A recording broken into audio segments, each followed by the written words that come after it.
अस्सलामुअलैकुम जी, सुबह बखैर, happy Monday from my side और you watching good morning public with me और मुझे कहते हैं सुहाब सर और मेरे साथ मौजूद है रिस्पेक्टेड अब्दुल रऊफ साहब। अस्सलामुअलैकुम।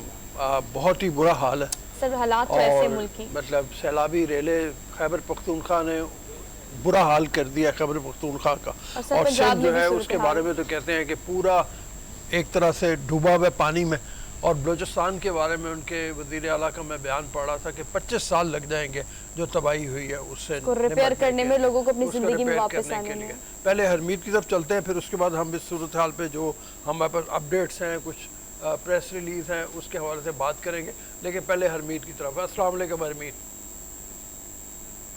जी। वालेकुम सलाम, सत श्री अकाल, गुड मॉर्निंग। बिल्कुल रोज़ साहब आपने दुरुस्त फरमाया कि जिस किस्म के हालात चल रहे हैं, जहाँ पे हम देख रहे हैं सैलाबी ने जिस तरह तबाही मचा दी है, इसमें कई साल लग सकते हैं क्योंकि जितना नुकसान हुआ है लोगों को, आवाम को, रोड्स को, तो पूरा का पूरा, क्योंकि हमें याद है कि जब 2005 में ज़लज़ला आया था तो उसने इस किस्म की तबाही नहीं मचाई थी जिसने अब हम देख रहे हैं कि सैलाब ने जिस तरह में, वो कुछ इलाकों में थी, लेकिन अब ये देखें ना कि पूरा बलूचिस्तान, सिंध, खैबर पख्तूनख्वा के जो इलाके हैं, आपने देखोगे सवाद बहरीन कलाम बहुत खूबसूरत बनाया गया था, बहुत खूबसूरत। और वहाँ पे अगर आप जाते तो आपको ऐसा महसूस होता कि कहीं मैं स्विट्ज़रलैंड या कोई ऐसे एरिया हो जहाँ होटलिंग, बहुत ज़बरदस्त रोड, सब कुछ बहुत ज़बरदस्त था। लेकिन अब हम जो तस्वीर देखते हैं और जो तस्वीर आ रही हैं तो यकीनन बहुत ही भयानक सी तस्वीर जो है वो यहाँ पर आ रही है और बहुत ज़्यादा नुकसान हुआ। हम डिस्कस कर रहे थे इस चीज़ को कि सर चंद दिन पहले ही मैं नॉर्दर्न एरियाज गई थी और कलाम की एक बिफोर और आफ्टर की एक पिक्चर बहुत वायरल हुई हुई है सोशल मीडिया पे। Have you seen that? आप सब जो हमारे व्यूवर्स हैं उन्होंने तो देखी होगी। यकीनन पाकिस्तान के तूलो अर्ज़ में इस वक्त जो सैलाब की सूरत हाल है, पाकिस्तान की तारीख का सबसे बड़ा और सबसे ये खतरनाक सैलाब जिसको कहते हैं। लेकिन सर इसके बारे में हम बात करेंगे, कम टू द पॉइंट। लेकिन कुछ 2-4 लाइनें सिर्फ कल के मैच के हवाले से, क्योंकि कल का मैच इस तरह का मैच था कि हम अगर उसे वाकई गए कि मैच पड़ गया था तो वो इस तरह का मैच है। हम ऑब्वियसली इसके बारे में बात करेंगे जो सैलाब की सूरत हाल है पूरे पाकिस्तान में और इसको डिटेल में डिस्कस करेंगे। लेकिन कल के मैच को थोड़ा सा टच कर लेते हैं क्योंकि ऐसा मैच था कि पाकिस्तान ने बहुत कोशिश की और आप सब ने यकीनन मैच देखा होगा। आपने देखा सर? मैंने मैच देखा था। मैच के बारे में ये है कि सबसे पहले तो पाकिस्तान ने बैटिंग जो की वो इतनी अच्छी नहीं थी। पाकिस्तान के रन्स कम थे, कम से कम 30 रन्स कम थे पाकिस्तान ने जो बनाए। बाबर आजम जल्दी आउट हो गए, मिडल ऑर्डर हमारा क्लिक नहीं किया, रिजवान कोशिश करते रहे, एक एंड के ऊपर उन्होंने 40+ रन्स किए, लेकिन वो भी जब मौका था उस वक्त वो आउट हो गए जल्दी। तो हमारी इनिंग ही अच्छी नहीं खेली गई, बैटिंग अच्छी नहीं बहुत मिस किया लोगों ने सर जी। उसके बाद जब बॉलिंग आई है, बॉलर ने बहुत मेहनत की है और कल जितनी भी तारीफ की जाए, जितनी मैं समझता हूँ कि नए बॉलर से उन्होंने दहानी हो जाए, नसीम शाह हो जाए, इन लोगों ने अपनी काफ़ी जान मारी है। आखिर में अच्छा टफ टाइम दिया सर, 2 बॉल से पहले जो टफ टाइम नसीम शाह जो है वो बेचारा जख्मी हो गया। अब अल्लाह करे कि अगले मैचेस में वो खेल सके, लेकिन नसीम शाह की जो जिस तरह से उसने आखिरी ओवर करवाया लंगड़ाते हुए, वो बहुत हिम्मत उसकी थी। मतलब वो कोई और बॉलर होता तो वो बाहर निकल जाता, रोता वो ग्राउंड से निकला है यंग बच्चा। तो वो मैं देख रहा था। बहरहाल जी हरमीत कुछ कहना चाह रहे हो? जी बिल्कुल रऊफ साहब, आपने दुरुस्त फरमाया कि कहीं ना कहीं जो मेडल ऑर्डर था हमारा, उसी तरह जिस पे हमने हमेशा बात की है कि यही मसला जो है सबसे अटका हुआ जो मसला है कि बाबर आजम के जाने के बाद जो है फिर या रिजवान के जाने बाद हमारे पास कोई इस तरह कोई मुस्तकिल मिजाज या कोई इस तरह खिलाड़ी नहीं होता जिस पर हम यकीन करें, जिस पर पूरी टीम को भी भरोसा हो कि आया अब आगे जाके उस खेल को, उस चीज़ को, उस रन्स को कंटिन्यू वो कर पाएंगे या नहीं। लेकिन आपकी बात दुरुस्त है कि अगर 30 रन्स अगर हमें मोर मिलते हैं तो बहुत टफ मैच हमने दिया था। और बॉलिंग की जितने आपने जिस तरह बात की, नसीम शाह क्रैम्स भी उसको आए, तकलीफ भी हुई। उससे पहले हमने देखा कि नवाज की बहुत अच्छी, धानी ने बहुत अच्छी बॉलिंग की। फील्डिंग के हवाले से अगर मैं देखूं तो कल उम्दा फील्डिंग का मुजाहरा भी किया गया है पाकिस्तानी टीम की जानिब से और एक टफ टाइम दिया हिंदुस्तानी टीम को। लेकिन यह है कि आखिरकार जाहिर बात है कि खेल है, कोई जीत जाता है कोई हार जाता है, लेकिन बड़े मजे का और बड़े कमाल का सस्पेंस से भरा हुआ मैच था। ओवरऑल एक कमाल का मैच था। ऑल्दो हम इस बारे में डिटेल में भी बात करेंगे, आज हमारी टॉप स्टोरीज में हम इसको भी डिस्कस करेंगे। अगर आज के रन डाउन आपसे शेयर करें तो ऑब्वियसली मैंने आगाज में भी कहा था, कम टू द पॉइंट। तूलो अर्ज़ की इस वक्त जो सूरत हाल है सैलाब से मुतासरीन की और सैलाबज़दा इलाकों की, देहातों की, उसके बारे में डिटेल में बात करेंगे। और इसके अलावा ये एक ऐसा मौका है सर कि आप जानते हैं कि अगर आप पॉलिटिकल पार्टी से बिलोंग करते हैं, एक आप आम शहरी हैं किसी तंजीम से बिलोंग करते हैं या कुछ भी है, तो ये एक ऐसा मौका है उन सैलाब ज़दगान की मदद करने का और निकल कर बाहर आने का। यही एक मिसाल बनी है सर। ADC नुशहरा कुर्रतुल-ऐन वज़ीर सिंध के डिप्टी कमिश्नर के लिए मिसाल बन गई है। बहुत सारी पिक्चर्स और ऐसी दिलेर और बहादुर खातून जिसने तबाही मचा दी, और वो बता रही है कि किस तरह से आपको अपने घरों से बाहर निकलकर इस वक्त लोगों की मदद करनी चाहिए। इसके बारे में हम डिटेल में बात करेंगे और इसके अलावा आज के रनडाउन में आपसे शेयर करेंगे कि 10वीं क्लास का तालिब इल्म है, उसने एक ऐसी ग्लासेस बनाई है सर, एक ऐसी ऐनक जो ड्राइवर अगर उसकी आंखें बंद हो जाती हैं, फॉर एग्जांपल आप बाजू का नींद आती है, आपको नींद के झोंके आते हैं, आप सो जाते हैं, तो वो गाड़ी को कंट्रोल कर सकती है। तो एक नई इजाद है, अच्छी इजाद है। इसके बारे में उनसे ही जानेंगे हम जो 10th क्लास के स्टूडेंट है। सर इसके अलावा आज सोशल मीडिया इन्फ्लुएंसर्स का ज़माना है, सोशल मीडिया एक्टिविस्ट बहुत सारे होते हैं, इनको भी आज के प्रोग्राम में हमने मदऊ किया है, तो हम इनसे भी मुलाकात कराएंगे आपकी। Let's talk about sir daily dose. Daily dose से पहले मेरे ख्याल में ज़रा थोड़ा सा जो फौजी हमारे मदद कर रहे हैं, उन्होंने जो कैंप्स लगाए हैं उसके हवाले से बात कर लें। मौजूदा मॉनसून के बारे में हम जानते ही हैं कि ये दुनिया में ऐसी तबाही कम ही आई होगी जैसी तबाही पाकिस्तान में इस वक्त आई हुई है, और उस हवाले से लाहौर में भी मोहम्मद अब्दुल अजीज़ कोर कमांडर जो लाहौर के हैं, उन्होंने मुख्तलिफ जगहों पे कैंप्स लगाए हैं इसलिए कि लोग मदद करें, आगे आएँ और आगे आके सैलाबज़दा जो भाई हैं उनकी मदद करें। ये फोर्ट्रेस स्टेडियम में Saddar, Walton, Johar Town, Greater Iqbal Park, Bedian Road, Defence Block Authority, Housing Authority, Liberty, Kasur, Sheikhupura और चुनिया में ये कैंप्स लगे हुए हैं जहाँ पे जाके आप लोगों की मदद के लिए सामान जमा करा सकते हैं। सवाल भी किया जाता है ना कि मतलब मेरे से बहुत सारे लोगों ने पूछा है, हरमीत आपसे पूछते होंगे कि सैलाब ज़दगान की अगर मदद करनी है तो उसके लिए क्रेडिबल इदारों की बात की जाती है कि किस इदारे को डोनेट किया जाए, लेकिन अगर आर्मी का नाम आता है, पाक फौज का नाम आता है, इन जवानों का नाम आता है, तो फिर आपको सोचने की दूसरे लम्हे ज़रूरत नहीं पड़ती। ये जो सर ने आपको जिन इलाकों के नाम बताए हैं, स्पेसिफिकली इन इलाकों में कैंप्स लगाए गए हैं, अगर आपने एहतियात करना है सर, वो कपड़े हैं सर, वो पैसे हैं, वो राशन है, वो कोई भी चीज़ है जो आप डोनेट करना चाहते हैं, जो आप इनकी मदद के लिए देना चाहते हैं, आप उन कैंप्स में जाएं और जाकर वहाँ पर डोनेट करें। वहाँ तक पहुँचाना इनका काम है। जी हरमीत, बिल्कुल रोज साहब आपने दुरुस्त फरमाया। सो आपकी बात भी दुरुस्त है कि हमारा सबसे बड़ा प्रॉब्लम ये होता है कि भरोसा करना। फिर जब पाक फौज की बात आती है, हमारे खास इदारे की बात आती है, तो यकीन माने कि मैं कल भी देख रहा था कि रावलपिंडी में भी हमारे कुछ जवानों ने कैंप लगाए हुए हैं, और वहाँ पे मैं देख रहा था जिस तरह रश थी, जिस तरह लोग अपने पास, आपकी बात दुरुस्त है कि आपके पास जो कुछ भी हो आप डोनेट करें, क्योंकि इस वक्त उनको ज़रूरत है, चाहे वो कपड़े हो, खाना हो, चाहे वो ब्लैंकेट हो, शूज़ हो, दीगर जो ज़रूरियात हैं, वो तमाम तरह चीज़ें वो अगर आप डोनेट कर सकते हैं, आप कम से कम जितना भी आपका बस चलता है तो आप करें। आपकी बात ठीक है, क्रेडिबल इदारा है और आपको यकीन है कि ये मेरी जो मैं जो चीज़ डोनेट कर रहा हूँ या डोनेट कर रही हूँ, तो ये बड़े बाएतमाद ज़रिए से ये पहुँचेगा और मुतासिन तक ही पहुँचेगा। तो ये आपकी बात दुरुस्त है। और हम देख रहे हैं कि जवान जो हैं वो जिस तरह कल कुमराट के एरिया में उन्होंने रेस्क्यू ऑपरेशन किया, वहाँ से कुछ सयाह फंसे थे, उनको हेलीकॉप्टर के ज़रिए रेस्क्यू किया। तो हम देख रहे हैं कि पाक आर्मी के जवान जो हैं वो हमें नज़र आ रहे हैं कहीं उस तमाम तरह इलाकों में जहां पहुंचना बड़ा मुश्किल है, लेकिन उन्होंने उस मुश्किल को, उस नामुमकिन को भी मुमकिन बना दिया है। और ये जी बिल्कुल ठीक है। और उसके अलावा मतलब बहुत से इलाके ऐसे हैं जो अभी आबादियों से दूर हैं, बलूचिस्तान के जैसे इलाके हैं ज़रा दूर दूर हैं, वहाँ तक पहुँचने के लिए भी आर्मी के हेलीकॉप्टर्स पहुँच रहे हैं।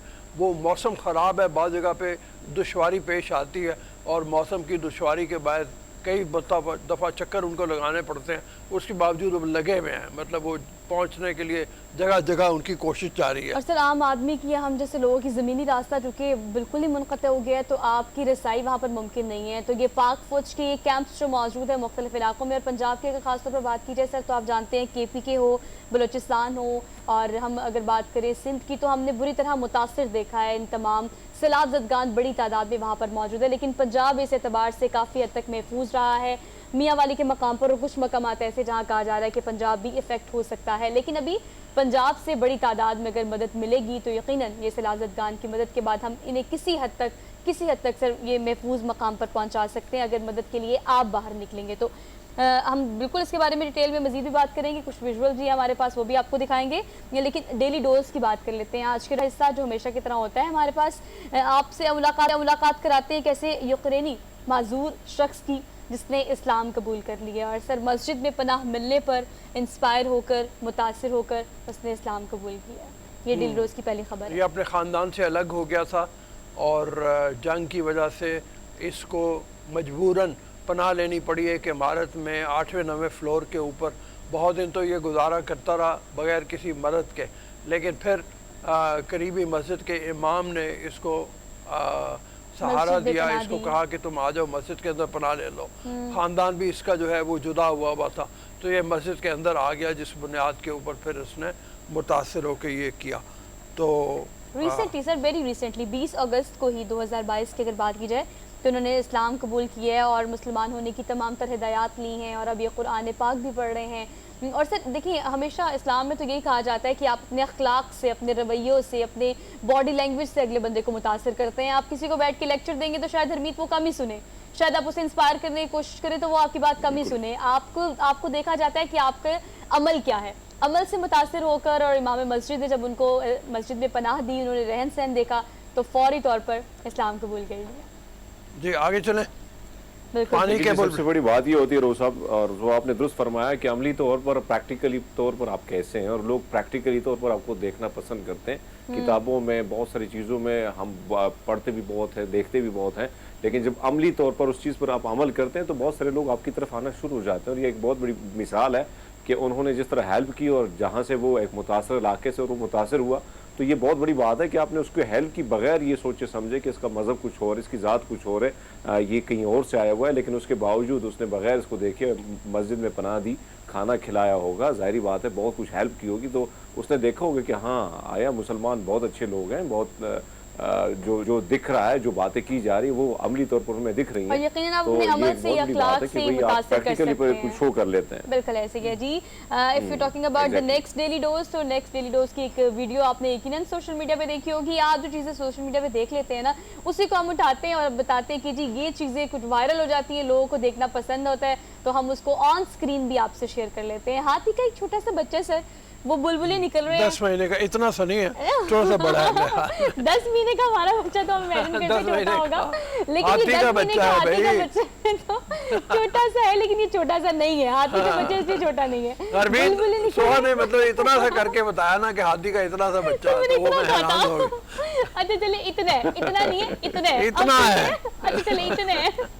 अच्छा हाथी के लिए इतना ही सही है ना, रोज़ साहब की बात रोज़ है कि हाथी के सामने तो इतना ही है। हाँ, तो बच्चा तो हाथी कहना हुआ तो बच्चा। चलो ये छोटा सा बच्चा है, इसने क्या किया जी, यहाँ पे अब चिड़ियाघर की इंतजामिया है, उन्होंने बुलबुले बनाए और बुलबुले बनाकर छोड़ दिए इनकी एंटरटेनमेंट के लिए। लेकिन हाथी के बच्चे की ये वीडियो सोशल मीडिया पे वायरल हो गई। जनाब को बहुत मजा आ रहा है, वो बहुत खेल रहे हैं और बहुत क्यूट लग रहे हैं सर। हाँ, बच्चा तो किसी का भी हो भाई, बच्चा क्यूट ही होता है। हाँ। तो वो बहरहाल वो मतलब चिड़ियाघर ने एक तजुर्बा किया था, बुलबुले बना के फेंके। हाँ, वो उसको इतने पसंद आया कि वो बुलबुले ही बनाया जा रहा है, और एक मशीन की मदद से वो बुलबुले बना के जो छोड़ते हैं वो उनके पीछे भागता है। फिर तो ज़बरदस्त मतलब तरीके में एंजॉय कर रहा है। बुलबुले बनाने वाली एक अच्छी एक्टिविटीज़ रखी है, हेल्दी एक्टिविटीज़ है, कम से कम जो जहाँ पे इनको कैदी बनाया होता है वहाँ पे कम से कम कोई थोड़ी बहुत सहूलियात मिल जाती है, तो ये कम से कम रिलैक्स होते हैं। लेकिन ये कि बच्चा बड़ा एक्साइटेड है, जो बुलबुले जिस तरह मशीन के थ्रू वो फेंके जा रहे हैं, तो वो बड़ा एक्साइटेड है, और वो एक्साइटमेंट जो है वो माँ भी कहीं ना कहीं फील कर रही है और वो भी उसके साथ एक्साइटेड नजर आ रही है। बस सर अगली खबर भी इससे मुंसलिक ही है, मिलती जुलती खबर ही है अगली, चले वो भी दे देते हैं। एक शहरी ने हरमीत 1 मिनट में सबसे ज्यादा नाक से गुब्बारे फुलाने का आलमी रिकॉर्ड कायम कर लिया है। नाक से सर, नाक से ये मतलब अब पता नहीं कहाँ से खबर है। ये देखो, वो सांस अपना खींचता है, उसके बाद नाक के जरिए वो हवा भरता है उसमें, फिर उसको गिरा भी लगाता है। तो ये उसने रिकॉर्ड तोड़ दिया आलमी, नाक से फुलाने का। व्यूअर्स आप जितने हैरान हैं, मैं भी इस खबर से उतनी हैरान हूँ। लेकिन देखिए पता नहीं कैसे नाक से, वैसे ये आर्ट ही है, आपको पता है इससे रिकॉर्ड बनाना है, उसके लिए तो कुछ भी करना होगा। हाँ, रिकॉर्ड बनाने के लिए कुछ भी करना होगा। और रिकॉर्ड होते भी इन जैसे लोग के होते हैं। हरमीत हमने हमेशा रिकॉर्ड की खबर दी है, वो Guinness book of world record की हो या कोई भी रिकॉर्ड हो। जैसे हमने मुख्तलिफ खबरें दी है पिछले दिनों में कि एक शहरी ने मतलब 3 दोस्तों ने मिलकर अमेरिका की 50 रियासतों को 5 दिन में ट्रैवल कर लिया। एक ब्लॉगर ने 59 रेस्टोरेंट्स को एक दिन में विजिट कर लिया। अब ये जनाब नाक से गुब्बारे फैला रहे हैं, तो आलमी रिकॉर्ड ऐसे ही बनते हैं, मुख्तलिफ और मुनफरिद और अजीबो गरीब से। खैर ये डेविड नाम है इनका, करनी पड़ती है, उसके लिए बड़ी मेहनत करनी पड़ती है, उस मेहनत के बाद ही तो रिजल्ट आता है, नतीजे निकलते हैं। आप देखें ना, नाक से गुब्बारे फुलाना बड़ा मुश्किल काम है, लेकिन पाजी कर रहे हैं। आप उसने ठानी है कि भैया रिकॉर्ड तो बनाना है, बना भी अगला रिकॉर्ड भी आसान नहीं है हरमीत, अगला रिकॉर्ड भी ऐसे ही है। कुछ हमें करना पड़े तो पता नहीं कितनी निगहदाश्त करनी पड़े और कितनी हम एक्सपर्टीज को देखना पड़े। बरतानवी शहरी है जनाब जिन्होंने दुनिया का सबसे बड़ा खीरा उगाने का आलमी रिकॉर्ड कायम कर लिया। दुनिया का क्यूकम्बर जो तकरीबन 3.5 फुट का है क्यूकम्बर, ये देखने में अभी दिखाएंगे तो पता चलेगा। और ये दिखा दें जल्दी से। ओरिजिनली इनका ताल्लुक स्टीवन सेबेस्टियन इनका नाम है। और ये जनाब ये खीरा देख भी लें आप, मतलब ये इतना बड़ा खीरा, आधी कमर तक उनके पहुंच रहा है तकरीबन। वाह जी वाह। तो सेबेस्टियन साहब जो है ये साउथ हैम्पस्टन के रहने वाले हैं, तो उन्होंने दुनिया का सबसे बड़ा खीरा उगा लिया है अपने बाग में।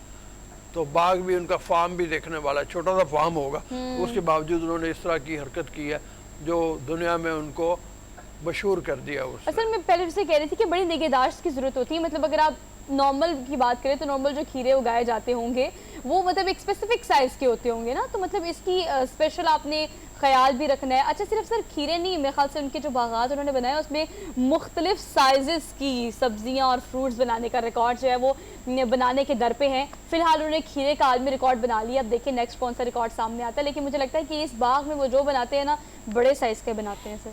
कमाल है भाई। मतलब ये है कि लोग, एक तो मैं वो गुब्बारे फुलाने वाले से ही अभी तक नहीं निकल पा रहा कि वो डेविड साहब जो है ना उनको कोई और हरकत नहीं सूझी, उन्होंने कहा चलो गुब्बारे फैला लेते हैं, नाक से गुब्बारे फैलाते हैं, पता नहीं नाक से ही ट्राई कर लेते हैं। कोई काम का काम करे, मतलब ये काम का काम करे। चलो जी, मतलब ये है कि वो किसी ने काम का काम तो इन्होंने किया। देखिए इतना बड़ा खीरा, ऊपर से खीरा इतना ये जितनी भी खबरें सोहा ढूंढ के लाई है ना, मुझे सबसे हैरत अंगेज वही लग रही है, नाक से मतलब गुब्बारे फुलाने वाला। अब आप लोग घर में ट्राई जरूर कीजिएगा। हरमीत आपने ट्राई नहीं करना, मतलब ऐसे फजूल काम नहीं करूंगा ना, मुझे कोई लोगों की बात कर रही हूँ। हमारे डेली डोज सुन के ट्राई जरूर कीजिएगा ताकि फिर आपको भी हम अपनी खबरों में शामिल कर लें, अपने डेली डोज में शामिल कर लें कि पाकिस्तान से भी किसी ने ऐसा रिकॉर्ड बना लिया है। ऑल्दो हमने डेली डोज कर ली है, हमने एक छोटी सी ब्रेक लेनी है। ब्रेक लेके ये शो को कंटिन्यू करेंगे, आप देखते रहिए। Good morning public.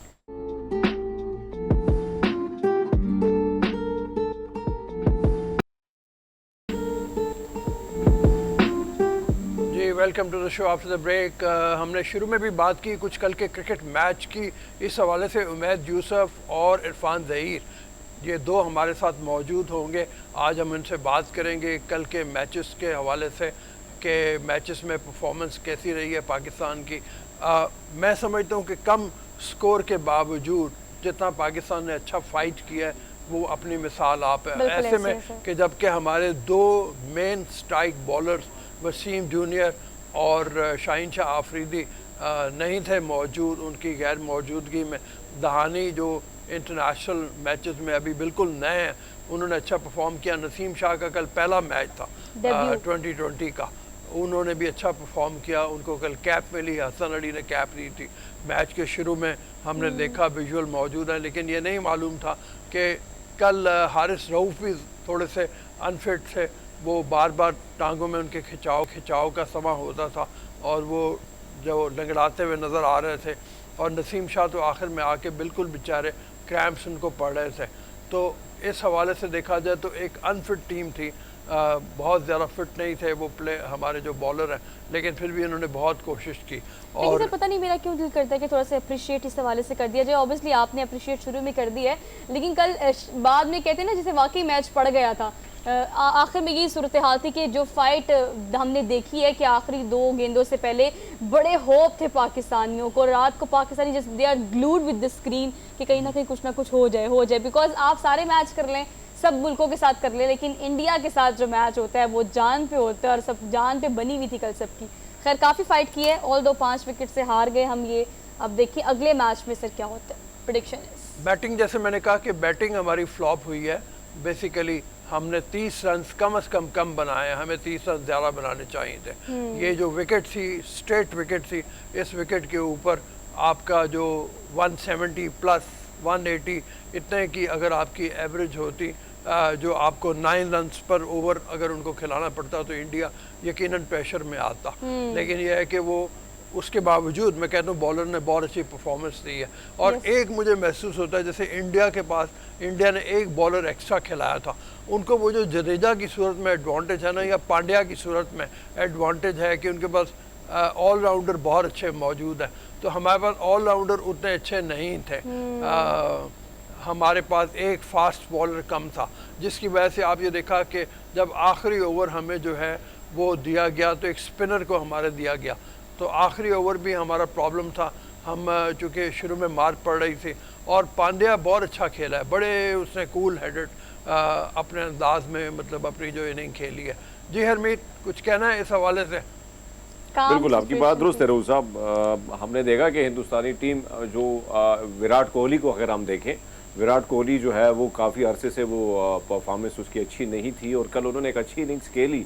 हम ये देख रहे थे कि दोबारा उसका आना, और फिर पाकिस्तान जैसी, क्योंकि प्रेशर बहुत ज़्यादा होता है, दोनों टीमें हैं, बड़ी टीमें हैं, और बड़ी टीमों का प्रेशर सिर्फ इस हवाले से नहीं होता है क्योंकि दोनों तरफ, जो सोहा ने जिस तरह कहा कि दोनों तरफ बड़े एक्साइटमेंट होती है, दोनों तरफ हम देखते हैं कि जो आवाम की जानिब से, क्योंकि हम देख रहे थे कि पाकिस्तान के मुख्तलिफ शहरों में इन हालात में भी कि एक तरफ तो हम जो मामला चल रहे सैलाब के हवाले से, लेकिन इस्लामाबाद या कराची या कुछ ऐसे इलाकों में हमने बड़े बड़े स्क्रीन वगैरह भी देखे, लोग भी बड़े इंतजार में थे। इसी तरह हम हिंदुस्तान में देखते हैं तो हिंदुस्तानी थोड़े ज़्यादा, हमसे ज़्यादा वो क्रिकेट के ज़्यादा फ़ैन हैं, और जिस तरह वहाँ पे हम चीज़ें देखते हैं कि वो लास्ट टाइम जिस तरह उनको हार हुई थी तो उसमें बहुत सारे खिलाड़ियों के घरों के साथ साथ जो है बड़ी बड़ी स्क्रीनें भी तोड़ दी गई थी, तो ये चीज़ें हम देखते रहते हैं। लेकिन ये बात है कि प्रेशर बड़ा ज़्यादा था और दोनों टीमों के दरमियान, लेकिन खेल जो है हिंदुस्तान की जो खिलाड़ी बैट्समैन है, आपकी बात दुरुस्त है कि कहीं ना कहीं हम यहाँ पे मार खा जाते हैं कि मिडिल ऑर्डर से लेकर हमारे पास ऑलराउंडर की बहुत कमी है।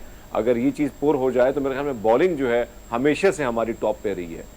हाँ बिल्कुल ठीक है, तो चलते हैं। उमैद यूसुफ हमारे साथ मौजूद है, उमैद यूसुफ से बात करते हैं पहले। तो उमैद, आपके ख्याल में पाकिस्तानी टीम कल कैसा खेली है, ज़रा इस हवाले से हमें बताइए कि पाकिस्तानी टीम की परफॉर्मेंस कल की कैसी रही है आपके ख्याल में?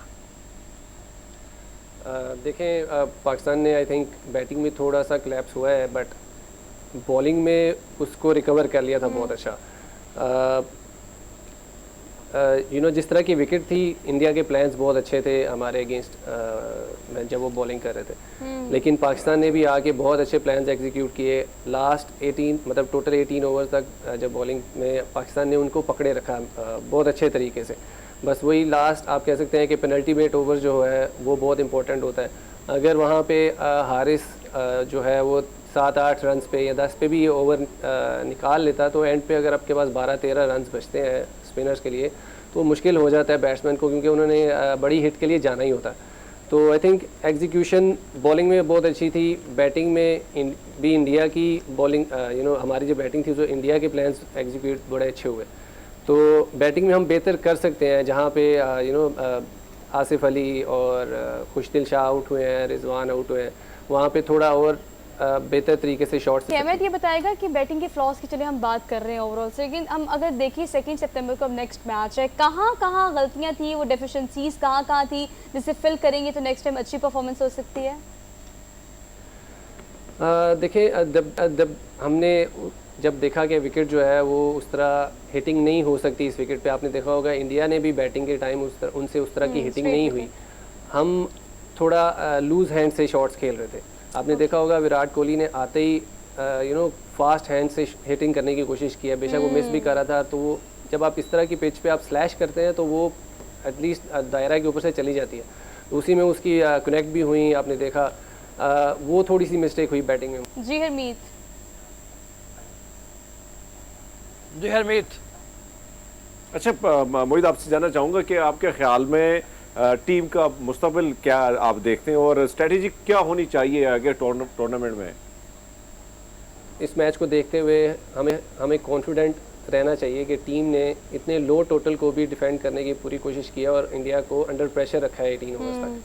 तो मेरे ख्याल से जो बैटिंग में थोड़ी बहुत मिस्टेक्स हुई हैं वो हमारी मिस्टेक्स नहीं होंगी, तो हम ये एशिया कप उठा लें। ठीक है, मैं thank you so much. Thank you. Umaid Yusuf हमारे साथ मौजूद थे, उन्होंने जैसे बात की कि बैटिंग हमारी जो है वो बार बार हम कर रहे हैं। आप ये देखो कि एक इस चीज़ से अंदाज़ा हो सकता है कि इंडिया ने कल छिक्के बहुत ज़्यादा लगाए, हमारी पूरी इनिंग में 2 या 3 छिक्के थे टोटल, एक रिजवान ने लगाया और आखिर में आके धानी ने 2 छिक्के लगाए। हमने मिस भी तो किया ना सर, वो बॉल भी तो मिस की, जितनी इसकी तकलीफ हमें है, जितना हमने उस बॉल को मिस किया कि वो कैच कितना हसीन कैच हो सकता था जो उनके छिक्के पे लगा था। हाँ बहरहाल, तो मतलब ये है कि उनके छिक्के हमारे निस्बत ज़्यादा थे, हमने कोशिश ज़रूर की, लेकिन खुशदिल शाह और दोनों मोहम्मद आसिफ जो हैं वो क्या नाम है उसका, आसिफ ही मेरे ख्याल में नाम है, तो वो हमारे छिक्के लगाने की कोशिश में वो कैच आउट हो गए, उनके बॉल। दूसरी बात यह है कि शुरू में हमारे जो बाबर आजम का आउट होना है ना, वो बहुत इम्पोर्टेंट था। तो बाबर आजम एक ऐसा प्लेयर है हमारा जो अगर थोड़ी देर तक जमा रहे विकेट के ऊपर तो हमारी इनिंग को सपोर्ट मिलती है। और ये हमारे एनालिस्ट जो हैं, हमारे एनालिस्ट भी ये बात करते हैं कि एक ऐसी सूरत हाल है पाकिस्तान की कि टॉप 3 अगर हमारे परफॉर्म कर जाते हैं तो पाकिस्तानी बैटिंग को बहुत सहारा मिलता है, यानी मोहम्मद रिजवान, बाबर आजम और फिर फ़खर ज़मान भी कल ऑफ कलर थे। जिस बॉल पे वो आउट हुए, बाहर जाती गेंद को उन्होंने छेड़ने की कोशिश की और वो उस सूरत में कैच आउट हो गया। बहरहाल चलते हैं, इरफान ज़हीर हमारे साथ मौजूद हैं, उनसे बात करते हैं। इरफान अस्सलाम वालेकुम, आपके ख़्याल में कल का मैच पाकिस्तानी टीम कैसा खेली है? आपने भी मैच देखा होगा, तो उस परफॉर्मेंस के बारे में आप क्या कहेंगे? देखिए, दोनों टीम बड़ा अच्छा मैच खेली और पाकिस्तानी टीम की बात करें तो मुझे लगता है कि 2-3 मिस्टेक की गई। मेरा ख्याल है कि बैटिंग के अंदर आपको हैदर अली से चांस लेना चाहिए था। एक वैसा प्रॉमिसिंग बैट्समैन था कि अगर वो चल जाती उसकी हिटिंग तो मेरा ख्याल है कि गेम सिंगल हैंडली अवे भी लेके जा सकते हैं। तो हमेशा बैटिंग के अंदर एक ऐसा एक्सपेक्टर ज़रूर होना चाहिए। शायद टीम मैनेजमेंट यही सोच रही थी कि इसी तरह के आसिफ अली भी पावर हिटिंग करते हैं, अगर 2 बैट्समैन नहीं होने चाहिए, कोई गेम को मनूवर करने वाला या स्टेबिलिटी प्रोवाइड करना चाह रहे थे इफ्तिखार को डाल के। बट अनफॉर्चुनेटली लास्ट 2 साल से इफ्तिखार की कोई ऐसी मैच विनिंग परफॉर्मेंस हम इंटरनेशनल लेवल पे नहीं देख सके। डोमेस्टिक में तो हमने देखी है काफ़ी उनकी, बट इंटरनेशनल लेवल पे कुछ हम देख नहीं पाए। इसी तरह जब नीड थी तो वो आउट हो गए। इसी तरह बॉलिंग के अंदर बात करें तो बॉलिंग में भी हमने अच्छा उनको पकड़े रखा, स्वाए एक सेकंड लास्ट ओवर। अगर हारिस रऊफ की बात करें, यॉर्कर बड़े अच्छे करते हैं, स्लोअर वन बड़ी अच्छी करते हैं, बट वो लेंथ मिस कर गए अपने लास्ट ओवर के अंदर जो 19th ओवर था। तो मेरा ख्याल है ये 2 ऐसे पॉइंट थे जिसके ऊपर शायद हम बात कर सकते हैं कि पाकिस्तानी टीम मैच को। ठीक है इरफान, ये कहिएगा कि हम बड़ी बैटिंग की प्रोमिनेंट गलतियों की तो बात कर रहे हैं, बारहा आपने कल सारा दिन पब्लिक न्यूज़ पर एनालिसिस दिया भी और आपने बताया कि ये गलतियां थी, लेकिन अगर हम नेक्स्ट मैच की बात करें स्पेसिफिकली तो आपको क्या लगता है कि कल के मैच में कहाँ कहाँ वो गलतियां थी बैटिंग के अलावा जिन पर फोकस करके नेक्स्ट मैच में अच्छी परफॉर्मेंस दी जा सकती है? देखिए, स्ट्रेटजी बड़ी क्लियर होनी चाहिए। अभी जो इंटरनेशनल सर्किट पे टीमें खेल रही हैं वो बड़ी जिसे कहते हैं साइंटिफिक क्रिकेट खेल रही है, बड़े फास्ट ट्रैक पे क्रिकेट खेल रही है। हमारा जो प्रॉब्लम मुझे लगता है कि हम पावर प्ले का भी यूज़ नहीं कर पा रहे। आपको याद होगा रऊफ साहब, हमने कब से ये बात करनी शुरू की, लास्ट वर्ल्ड कप में भी हमने बहुत इस पर शोज़ किए, यही बात करते रहे कि हम पावर प्ले में 30-40 के दरमियान रन करते हैं, जबकि बड़ी टीमें सारी 60-70 को टारगेट करती है। तो 20-30 का मार्जिन हम इधर ही ज़ाया कर देते हैं जो पावर प्ले में यूटिलाइज करना चाहिए। इसी तरह अगर हम देखते हैं कि फ़खर ज़मान जो है वो इफेक्टिव उतने मिडिल ऑर्डर में जाके नहीं रहते। आज तो चले बाबर जल्दी आउट हो गया तो हमें नंबर 3 पे रहा, वो भी अनलकी रहे, बड़ा स्कोर नहीं कर पाए। तो हमें अपने बैटिंग ऑर्डर की भी कोई सिमेट्री बनानी पड़ेगी।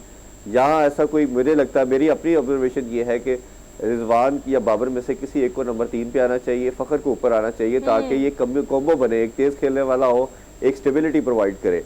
इसी तरह मिडिल ऑर्डर भी हमारा, हमने देखा है कि एक प्रॉब्लम ओडीआई में भी रहता है, T20 में भी रहता है कि आके पावर हिटिंग नहीं हो पाती। आल्दो के हमने देखा आसिफ अली ने लास्ट वर्ल्ड कप के अंदर बड़ी अच्छी पावर हिटिंग की, 2-3 मैच जिताए उन्होंने, बट ये हम एडमिट करते हैं कि हर दफ़ा आसान नहीं होता कि आप आते साथ ही हिटिंग करें और छक्के लग जाए। इंटरनेशनल लेवल पे मुश्किल होता है, बट फिर भी कुछ ऐसा सिस्टम देखना चाहिए। खुशदिल शाह और आसिफ अली बहुत टाइम के साथ टीम के साथ है, अब इनको ये ऑनर्स लेना चाहिए कि दोनों में से कभी एक चले फिर दूसरा चले। T20 में इनकी हमने देखा कि आसिफ अली की हिटिंग नज़र आई है, खुशदिल शाह की बहुत कम नज़र आई है। ओडीआई में मुझे याद पड़ते हैं 3-4 मैच इन्होंने जिताए हैं, बट T20 में इनकी परफॉर्मेंस ऐसा ही नज़र आ रही। इसीलिए मैं बात कर रहा था कि हैदर अली को भी आपको कहीं ना कहीं, चले आप किसी वीकर टीम के खिलाफ खिला के आप उस लड़के को कॉन्फिडेंस दे सकते हो, क्योंकि कॉन्फिडेंस आज भी देखे जिस तरह आपने धानी को दिया। धानी 2-1.5-2 साल से टीम के साथ ट्रैवल कर रहा था, अपॉर्चुनिटी नहीं मिल पा रही थी। एक ऐसा लड़का जिसके अंदर एनर्जी है, टीम बॉय है, उसने इवन बॉलिंग तो चलो उसका एक मेन टास्क था ही, उसने आपको बड़े क्रूशियल रन करके दिए बैटिंग के अंदर भी। तो इस तरह के यंगस्टर जिनके अंदर एनर्जी है, जो पावर रखते हैं, जिनके अंदर पैशनेट है, उनको ज़रूर इंडक्ट करना चाहिए। और मेरा मानना ये है कि अगर आप क्लियरिटी, अभी तो मुझे ये नहीं पता कि किस लेवल की उनको क्या निगल था, या जिस तरह बात की जा रही थी शायद डिहाइड्रेशन हुई है नसीम शाह को, अगर नहीं है तो फिर ओबियसली आपको लास्ट ऑप्शन आपके पास बचती है, हसनैन की बचती है या हसन अली की बचती है। हसन अली ओबियसली एक बहुत बड़ा मैच विनर रहा है, बट लास्ट 1 ईयर से उनकी कोई परफॉर्मेंस नहीं है और अभी उनका कॉन्फिडेंस भी शैटर्ड होगा क्योंकि वो टीम से ड्रॉप कर दिए गए थे बड़े टाइम के बाद। तो ड्रॉप होकर टीम में वापस आना बड़ी ज़्यादा एफर्ट चाहिए और ऐसी कंडीशन के अंदर आके परफॉर्म करना ये भी बहुत मैटर करता है। बट हसन अली का भी आपको एडवांटेज बैटिंग के अंदर है। हसन अली आके इस तरह की पावर हिटिंग करते हैं, समहाउ आपको कई मैचेस याद होंगे जिसमें उन्होंने आके आखिरी 2-3 ओवर में हिटिंग करके आपको अच्छे रन करके दिए। तो ये अब थोड़ा सा ट्रिकी होता जा रहा है, बट मेरी नज़र में बॉलिंग के अंदर भी एक ऑप्शन आपके पास बन सकती है। अगर तो नसीम शाह फिट रहते हैं फिर तो ये 5 आपके मेन मुझे नहीं लगता कि आपको चेंज करने चाहिए। हाँ, बैटिंग के अंदर मेरा वोट जो है वो मैं बैंक करता हूँ कि आपको हैदर अली को किसी ना किसी जगह पे ज़रूर डक करना चाहिए क्योंकि T20 बड़ा शॉर्टर फॉर्मेट है। एक एवरेज जो बैट्समैन है उसको 15 से 20 बॉलें मिलती है और जिस तरह की हमारे दोनों ओपनर ऑलमोस्ट 8 से 10 ओवर बैटिंग करते हैं, उसके बाद मेरा नहीं ख्याल कि कोई ऐसे बाकी जितने भी बैट्समैन है, चाहे इफ्तिखार की बात करें या खुशदिल शाह की बात करें, इनको कोई 30, 40 या 50 बॉलें मिलेगी। तो मेरा ख्याल है कि आपको फ्यूचर गेम में थोड़ा सा कॉन्फिडेंस दे। सारे जी हरमीत की तरफ चलते हैं। हरमीत जी, आपने सुना काफी तफसीली जी काफी तफसीली इरफान ने बात की। आपकी तरफ आऊंगा दोबारा। सवाल ये है कि अगर हम देखें जो पहला मैच था, मायूसी कहीं ना कहीं मायूसी हुई हमें, कहीं ना कहीं बल्कि हुई हमें। तो अब आगे बहुत सारे मैचेस भी होने, परफॉर्मेंस हमें बेहतर बनानी है और अच्छी परफॉर्मेंस देनी है, तो उसके लिए क्या हिकमत अमली होनी चाहिए हमारी टीम की? जी इरफान। अच्छा, इरफान में ख्याल में कोई राब्ता हमारा थोड़ा सा मुनक़ते हुआ है। देखो हरमीत, एक मेरा ख्याल ये है कि जिस तरीके से बार बार इरफान ने ये कहा है कि हमारी हिकमत अमली में कुछ बैटिंग में चेंजेस आनी चाहिए। इफ्तिखार के बारे में उनका सवाल है कि इफ्तिखार की जगह हैदर अली को लाया जाना चाहिए। तो मेरे ख्याल में बैटिंग कोच को ज़रा इस बारे में सोचना चाहिए कि हमारे हिटिंग नहीं कर पा रहे बैट्समैन जो हैं। तो और जब वो इंडिया ने कल ये किया कि उठती गेंदों के साथ उन्होंने बहुत से खिलाड़ी आउट किए हैं। यानी आप ये देखो, बाबर आजम एक उठी हुई गेंद के साथ आउट हुए, फ़खर जमान हमारे जो हैं वो उठी हुई गेंद के साथ जो बाहर जा रही थी उन्होंने उसको छेड़ा। खुशदिल शाह एक ऊंची बॉल थी जिसके ऊपर वो आउट हुए और आसिफ अली भी इसी तरह से एक उठी बॉल को आउट ऊपर हिट करने के चक्कर में वो आउट हुए। तो इनको प्रैक्टिस करवानी पड़ेगी। ऐसे जो हमारे प्लेयर्स हैं जो उठती हुई गेंदों को नहीं खेल पा रहे, तो ये मेरे ख्याल में बहुत ज़रूरी है। और फिर इसी तरह से स्पिनर हमारे जो हैं वो कल मतलब नवाज हैं, कल उनकी परफॉर्मेंस है बिल्कुल। हाँ, शादाब हैं, उनको भी थोड़ी सब। हाँ जी बिल्कुल जी हरमीत। हाँ बिल्कुल, आपकी बात दुरुस्त है रऊफ साहब के कहीं ना कहीं जो बैटिंग लाइन में हमसे कोताहियाँ हुई हैं, कुछ गलतियाँ हुई हैं, उस पर दोबारा हमें नज़रसानी करनी होगी। और जिस तरह आपने फरमाया कि जो ऊंची गेंदें, और कल ऐसा लग रहा था कि कहीं ना कहीं हम हिंदुस्तानी टीम को कैच की प्रैक्टिस करा रहे हैं कि भैया आप लो कैच हम बड़े आराम से दे रहे हैं। तो इस चीज़ को थोड़ा सा इस पर ध्यान देना होगा क्योंकि आगे देखा जाए तो अफगानिस्तान की टीम भी अच्छी फॉर्म में है, फिर दीगर जो टीम है उनके साथ भी आपने मुकाबला करना है। तो कम से कम ये पहली इसको मायूसी तो है, कहीं ना कहीं शिकस्त तो हमें हो गई है, लेकिन इसको अब हमने आगे निकलना होगा। और बहुत सारी जो गलती है, जो कोताही है, और ख़ासकर मिडल ऑर्डर जिस पे हमने कई प्रोग्राम हमारे हुए हैं और कई चीज़ों पे हमने गुफ्तगू की है, कई चीज़ों पर बात हुई है कि उस पर अगर फोकस कर दिया जाए और उसी पर ही ध्यान दिया जाए तो मेरे ख्याल में हम अच्छी पारी जो है वो खेल सकते हैं और जाके एक अच्छी इनिंग्स जो है एक अच्छा टारगेट दिया जा सकता है। वो थोड़ी सी चेंज भी करनी पड़ेगी और ये इतना आसान नहीं होगा। बिल्कुल ठीक कह रहे हैं हरमीत, अगले मैचेस जो है वो कंपैरेटिवली इतने आसान नहीं हो सकते, तो स्ट्रैटेजी चेंज करेंगे तो हो सकता है एशिया कप अपने नाम कर सके। हमने एक छोटी सी ब्रेक, हम ब्रेक लेके वापस आते हैं। Keep watching, good morning public.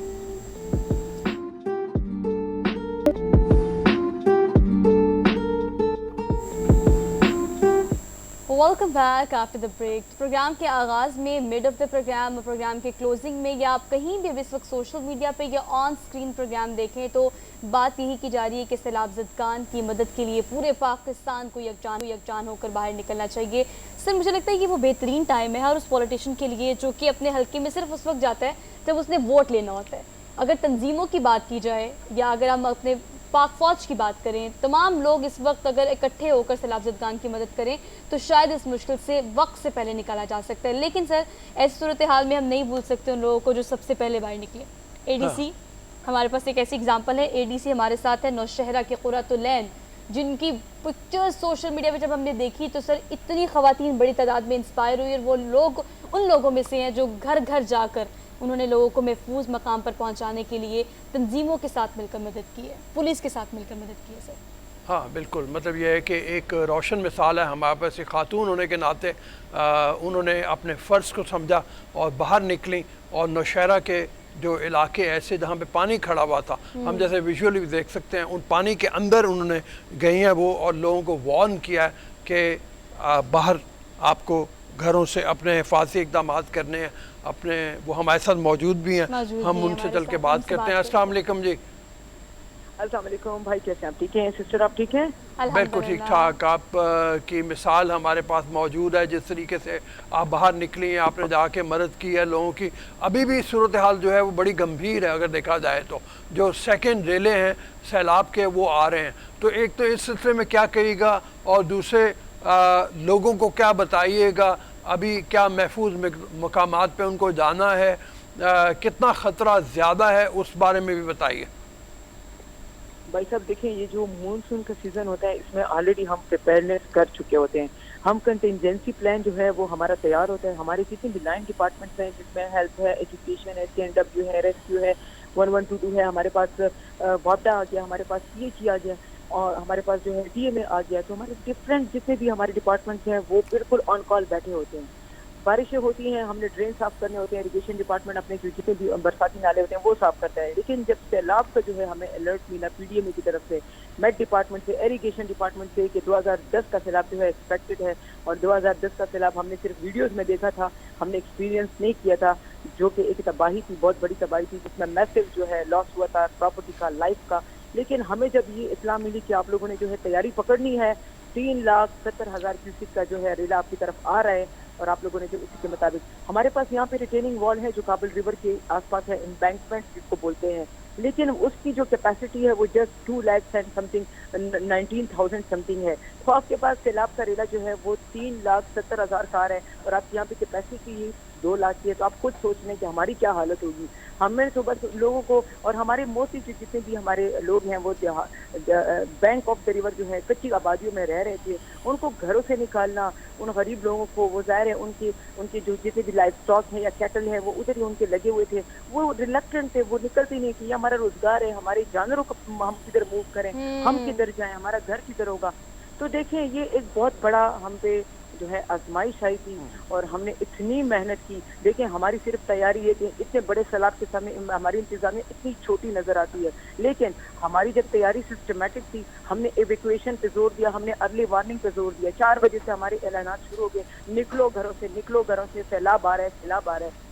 तो लोगों ने क़ुर्रतुल-ऐन, आप ये कहिएगा कि आपके इन इक़दामात की वजह से नौशहरा को जानी नुकसान होने से हमने बचाया। आपने देखा किस तरह से आपकी स्ट्रैटेजी थी, आप डंडा लेकर हर घर को नॉक कर रही हैं, और पुलिस आपके साथ है, बड़ी तादाद में मर्द हज़रात आपके साथ हैं।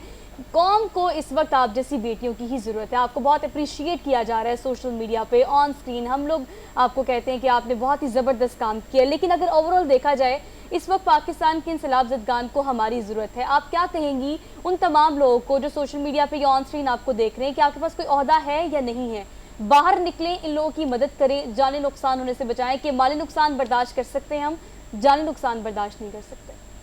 देखिए जी, डंडा उठाना या लोगों पे सख्ती करना ये मेरी मजबूरी थी, मेरे पास लास्ट ऑप्शन था, क्योंकि मुझे तो पता था इरिगेशन डिपार्टमेंट क्या कह रहा है, high alert, high alert, high alert, निकालो लोगों को, बिल्कुल ऐसे ही कराओ, पानी आ रहा है, आपके घर डूबेंगे। पानी घर के अंदर नहीं आ रहा, आपके घर डूबेंगे। तो जब ये अल्फाज मुझे सुनने में मिले, फिर तो मैंने छोड़ना ही नहीं था किसी को घर में। मैं गई हूँ, मैंने दरवाजे भी जबरदस्ती खोले, मैंने डंडा भी दिया है, मैंने लोगों को धमकियां भी दी हैं कि नहीं निकलोगे, अभी मैं आऊंगी पुलिस के साथ जबरदस्ती जो है हाथ से पकड़ के मैं तुम लोगों को निकालूंगी। तो लोगों में डेटरेंस आ गई, लोगों ने समझना शुरू कर दिया कि ये तो अभी हमने निकलना ही है, क्योंकि जब इस हद तक जो है पुलिस हमारे घरों में आएगी और हमें जबरदस्ती निकालेगी। तो अल्हम्दुलिल्लाह उसके बाद जो है 1200-1300 जितने भी वहाँ पे लोग थे गाँव में, हमारे पास काफी सारे गाँव थे, वहाँ से हमने बहुत एवेक्यूएट करा अल्हम्दुलिल्लाह। तो बहुत ही सक्सेसफुल रहा और लोगों ने भी फिर बात माननी शुरू की, क्योंकि वो पानी गाँव तक जो है खेतों तक आ गया था, खेतों के बाद जो आबादी की तरफ आ रहा था। तो उससे पहले ही जो है शाम से पहले, रात होने से पहले हमने अपना काम कर लिया था। जी हरमीत। अच्छा कुर्तुलैन, हम देख रहे हैं जिस तरह, क्योंकि सारी बात है कि वहाँ पे लोग निकलना, अपने घरों को छोड़ना, मुश्किलात बहुत ज़्यादा थी आपके लिए भी। एक तो ये बताइएगा कि अवाम ने किस तरह आपके साथ ताउन किया, और दूसरी बात ही कि आप फरमा रही थी कि लैब स्टाक के साथ साथ कच्चे मकानात थे, तो उन लोगों को मुंतकिल करने के लिए, उनके लिए हिफाजती इक़दाम क्या किए गए आपकी इंतज़ामिया की जानिब से? फर्स्ट स्टेप जो है वो हमारा था हमारे फ्लड को फेस करना।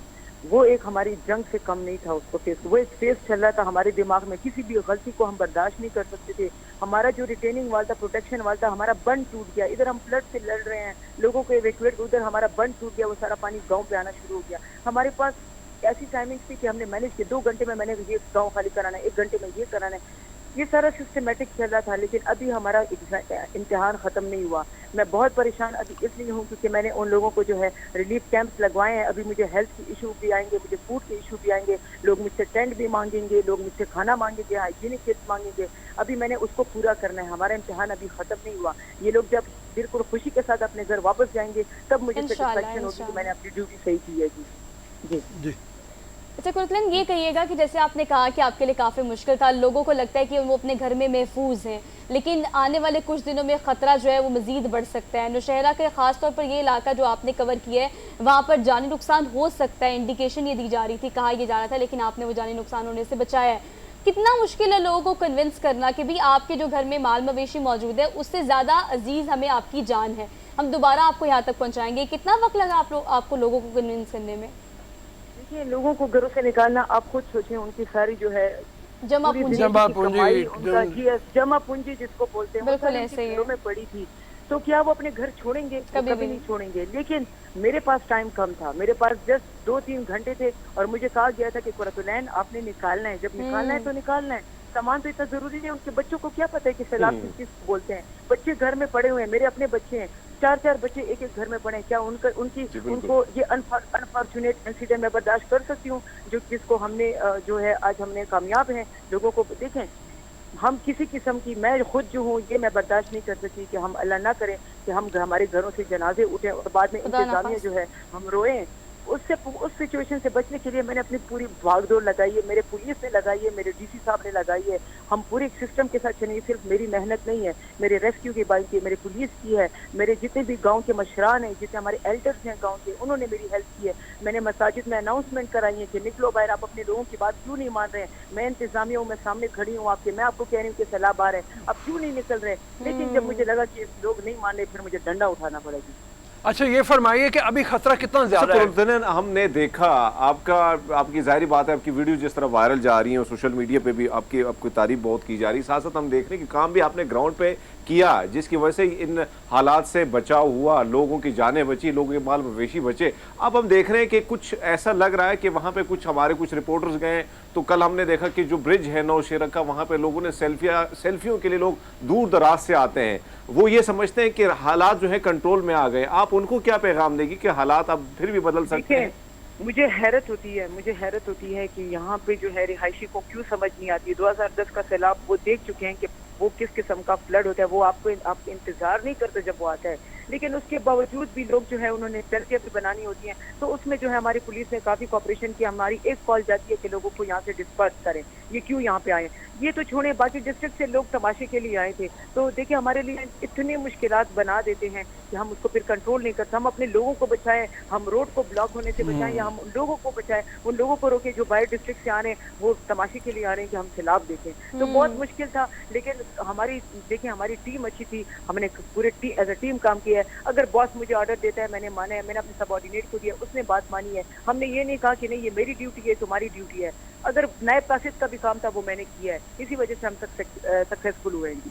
अच्छा कुरतुन, ये बताइए कि अभी खतरा तो टला नहीं है, अभी भी रैले कहते हैं और आ रहे होंगे, तो क्या नहीं जी, नहीं जी, अभी ऐसी नहीं कोई है? बात नहीं है। कल नहीं ख्वाजा खेला स्वाद से एक रेला आ रहा था जो कि 1,60,000 क्यूसेक का समथिंग का बता रहे थे। वो काबल रिवर में फॉल करना था और वो कल रात को 11 बजे से लेके सुबह 5-6 बजे तक हम उसको उस वेलोसिटी के साथ वो निकल चुका है। तो इसके बाद अभी मजीद जो है इरिगेशन डिपार्टमेंट ने ऐसे कोई जो है हमें अलर्ट करने का, ये जो पानी है तो काबल रिवर में जो अभी चल रहा है 3,25,000 क्यूसेक समथिंग चल रहा है, ये वो पानी है जो गांव देहातों में पानी गया था, अभी वो उसका जो है बैक फ्लो शुरू हो गया, वो वापस से काबल रिवर में आना शुरू हो गया। तो ये जो है पानी का लेवल कम होगा, मैक्सिमम 36 घंटों में ये क्लियर हो जाएगा। ठीक है, बहुत बहुत शुक्रिया। और आपको हमारी तरफ से सर एडीसी नौशहरा, कौम की ऐसी बहादुर बेटी जिसकी इस वक्त आप सबको ज़रूरत है, आप सबकी भी उन सैलाब ज़दगान को इतनी ही ज़्यादा ज़रूरत है। अपने तौर पर जिस तरीके से भी आप मदद कर सकते हैं ज़रूर करें। हमने एक छोटी सी ब्रेक लेनी है, हम वापस आते हैं। Keep watching good morning popular.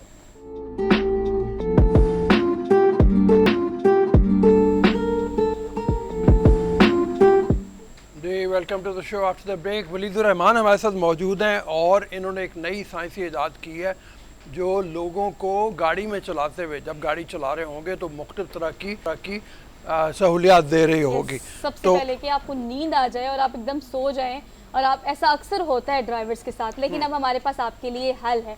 हल क्या है सर, आप बता दें। ठीक है वलीद, अस्सलाम वालेकुम। वालेकुम सलाम। ज़रा बताइए कब से शुरू किया आपने इसके ऊपर काम करना, आपकी ईजाद जो है वो क्या करेगी, किस तरह से लोगों की मदद करेगी, उसके बारे में बताओ।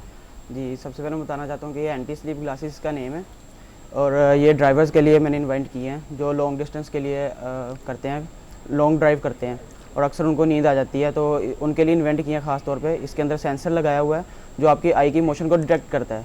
पहले जब आपकी आंख लग जाएगी 3 सेकंड के बाद ये खुद ब खुद बीप करेगा, आपको उठाने की कोशिश करेगा और बैक लाइट इसकी ऑन हो जाएगी ताकि पीछे आने वाली गाड़ियों को पता चल जाए कि अगले वाली गाड़ी रुकने वाली है। अगर वो ड्राइवर नहीं उठता 3 सेकंड के बाद भी तो ये इसका स्विच ऑफ खुद ब खुद हो जाएगा गाड़ी का। अच्छा, गाड़ी का स्विच खुद ब खुद ऑफ हो जाएगा। ठीक है। अच्छा, इसके अलावा मुझे बताएगा कि आप वलीद कब से इस पर काम कर रहे हैं और जो आपने फीचर्स इसके बताए हैं, ऑब्वियसली सेंसर्स अगर बात की जाए तो ये गाड़ी के साथ भी कनेक्टेड है, आपकी अपनी आप आंखों के साथ भी कनेक्टेड है, फिर आपकी माइंड गेम भी है। किस तरह से और कितना टाइम लगे आपको इसको इन्वेंट करने में? मुझे 2 मंथ का टाइम लगा था और ज़्यादा जो डिफ़िकल्टीज़ होती हैं वो इसके जो पार्ट्स वगैरह हैं उसको कलेक्ट करने में ज़्यादा डिफ़िकल्टीज़ होती हैं। कहाँ से कलेक्ट किए हैं? मैंने लाहौर से और फैसलाबाद से कलेक्ट किए हैं। इसकी जो ग्लासेस हैं अगर हम फ़ॉरेन कंट्रीज़ की बात करें तो आपको बनी बनाई मिल जाती हैं क्योंकि उसके अंदर सेंसर खुद लगा हुआ होता है, लेकिन इसको मैं जो ग्लासेस है ये भी मैंने खुद ही तैयार किया क्योंकि पाकिस्तान में ये अवेलेबल नहीं थी। अच्छा, ये क्लासेस भी खुद ही तैयार की हैं। इसके अंदर तो सेंसर ये भी कैसे आपने मुमकिन कर दिखा? एक टोबाटेक सिंह से आपका ताल्लुक है, सोच कैसे आई है ना? और हम ये समझते हैं कि थोड़ा सा ज़रा उतनी साइंटिफिकली एडवांस लेवल के ऊपर वो नहीं होगी चीज़ है, लेकिन आपने कैसे कर लिया ये फिर उसके बावजूद? बचपन से शौक था इन चीज़ों का और मैं रोबोटिक्स में जाना चाहता हूँ। अच्छा जी। अच्छा, तो ये बताएं वलीद कि हम अगर देखें, हम बहुत सारी टेक्नोलॉजी की खबरें देते हैं मुनफरिद किस्म की और अलग अलग, और आपकी इंसानी ज़िंदगी को सहूलियात से लेस बनाने के लिए बहुत सारी इन्वेंशन हम देखते हैं कि इंटरनेशनल लेवल पे की जाती है। या आपको कोई प्रोजेक्ट था या वैसे इंटरेस्ट था कि बस मैंने ये बनाना है तो कोई मुख्तलिफ चीज़ करनी है? इंटरेस्ट था ऐसी चीज़ों करने का। कोई प्रोजेक्ट नहीं था स्कूल कॉलेज यूनिवर्सिटी का? कहीं पर नहीं था। अच्छा, तो अभी से कहाँ प्रेजेंट कर चुके हो? अप्रिसिएशन कहाँ से मिली है? मेरी एक दफ़ा इंटरव्यू उर्दू पॉइंट वालों के साथ और सेकेंड टाइम इधर है। ठीक है, ये हरमीत हमारे साथी हमारे साथ मौजूद है, ये भी बड़ा हैरान हो रहा है आपकी इजाज़त को सुन के। वाकई में बहुत हैरानी की बात है कि आपने टोबाटेक सिंह का नाम लिया तो वो इलाके हम देख चुके हैं, आपकी बात दुरुस्त है कि फिर वहाँ पे वो सहूलियात ना होने के बराबर हैं जिस तरह हम बड़े शहरों में देखते हैं। आप ये बताएं कि क्या इसमें किसी ने हेल्प की आपकी या किसी ने कोई रहनुमाई की आपकी, क्योंकि जाहिर बात है ऐसा प्रोजेक्ट है जो पहली बार हम सुन रहे हैं कि बगैर आपको नींद भी आ जाए तो कम से कम आपको वो जो है अलर्ट होना होगा, कहीं ना कहीं आपकी हेल्प हो सकती है।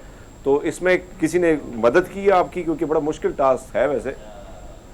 जो मैंने यूट्यूब और गूगल से ही जो भी मैंने मदद ली है, यूट्यूब और गूगल से ही ली है। अच्छा, मतलब किसी ने कोई गाइड नहीं किया।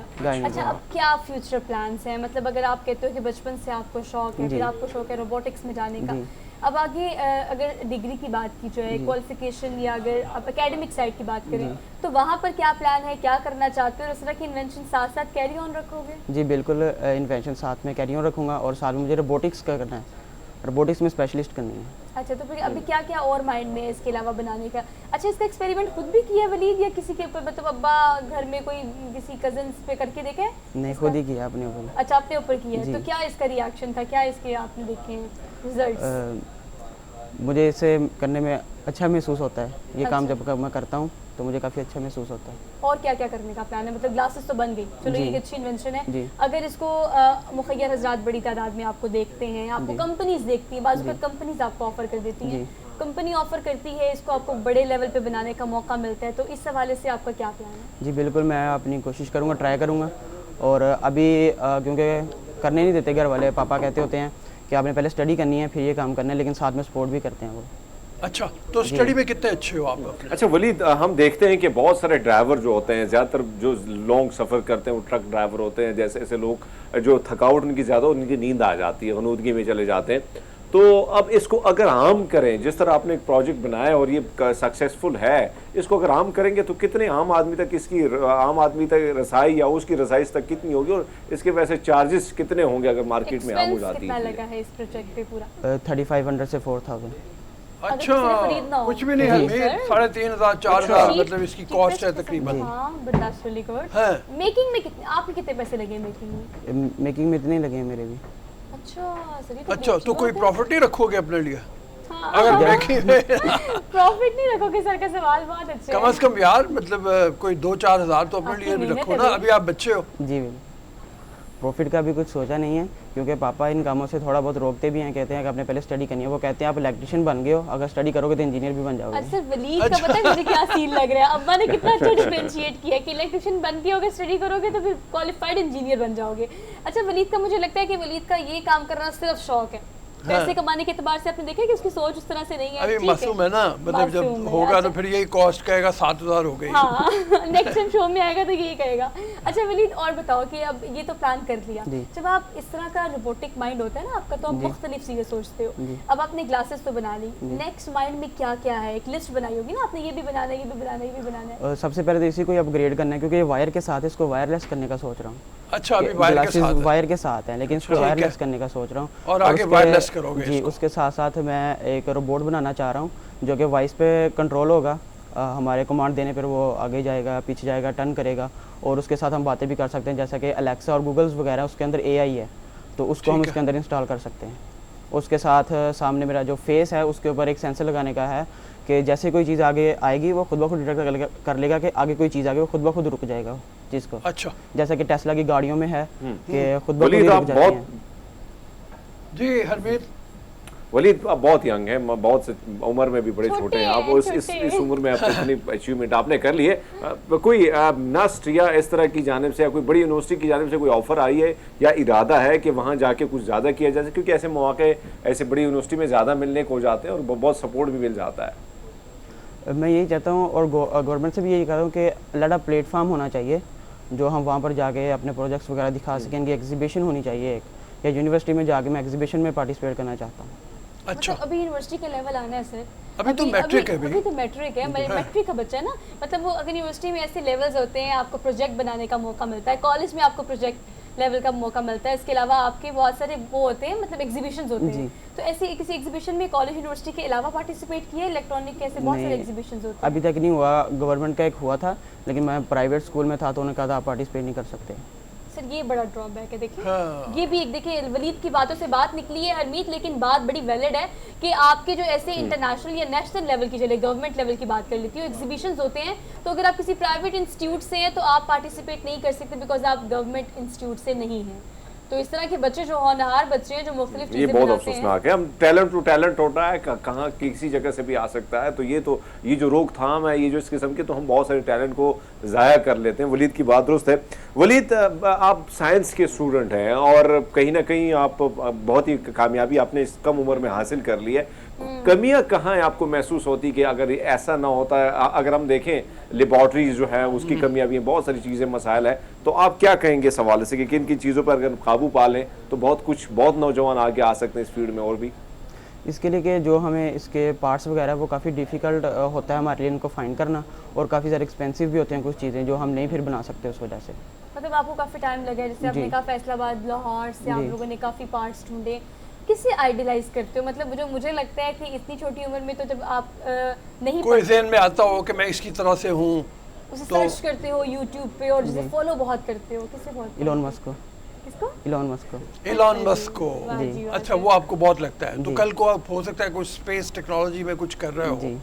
अच्छा, तो अभी आप ये बताओ, एक सवाल शुरू में मैंने किया था जो हरमीत ने उचक लिया बुनियादी तौर पे, वो ये था कि खुद आप पढ़ाई में कैसे हो अभी? पढ़ाई में एवरेज। अच्छा, Average हो। लो जी, एक और नई चीज कन्फेस कर हाँ, ली है। मतलब चूंकि आपको आगे जाने के लिए किसी अच्छी यूनिवर्सिटी में जाने के लिए अच्छा होना पड़ेगा पढ़ाई merit पे में, आना तो पड़ता ये आपके लिए एक सबक भी है। जी। मतलब साइंस की कम से कम एजुकेशन में अच्छे हो, जी बिल्कुल। उसमें अच्छे हो। जी। कितने मार्क्स से ये बताओ? फिजिक्स में मेरे 59 थे अच्छा, ये तो कम है ना। Out of 60। सर 60 अच्छा, out of 60 नाइन्थ की बात कर रहे हैं ना? Ninth की अच्छा, बात कर रहे हैं। अच्छा, नाइन्थ क्लास अच्छा, में होता है, अच्छा, फिर उसके बाद मैट्रिक में अलग होता है। ठीक है, ठीक है। अच्छा, लेकिन अब्बा का फोकस यही है कि बेटा पहले पढ़ लो और उसके बाद ये सारा कुछ करना। पापा और जो मेरे ताया अब्बू थे तो उनका यही होता था, मुझे यही कहते थे कि आप इलेक्ट्रिशियन बन चुके हो, अगर पढ़ोगे तो फिर इंजीनियर भी बन जाओगे। अच्छा, चलो ये बता दो, अगर अब्बा ने इलेक्ट्रिशियन का खिताब दे ही दिया है कि घर में कुछ ना कुछ होता है तो वलीद को बुला लिया जाता है, वलीद ये बताए, वलीद ये बताए, वलीद ये मसला खराब हो गया है, इसको कैसे हल करना है, क्या ऐसा है? ज़्यादातर ऐसा होता है कि मम्मा मुझे अकेला घर पे छोड़ के नहीं जाते कि आप पीछे से कुछ करोगे, ऐसी चीज़ें तो वो अपनी नज़र में ही रखते हैं, और घर में कुछ भी हो जाए, कहीं से स्मेल आ रही है तो सबसे पहले मुझे आवाज़ आनी होती है आपने कुछ किया है। वलीद बहुत छोटा है। बुलाए नहीं है, इल्जाम की बात इल्जाम आती की है। बात की है। मतलब घर में वलीद को अकेला छोड़ के नहीं जाते कि किसी भी मशीन को पकड़ लेगा, स्विच पकड़ के बस शुरू हो जाएगा कि किसको किससे कनेक्ट करूँ तो क्या इजाद हो जाएगा।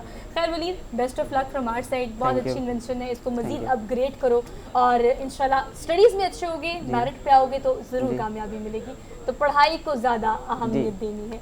हमने सर एक छोटी सी ब्रेक लेते हैं, ब्रेक लेके हम वापस आते हैं, आप देखते रहिए गुड मॉर्निंग पब्लिक।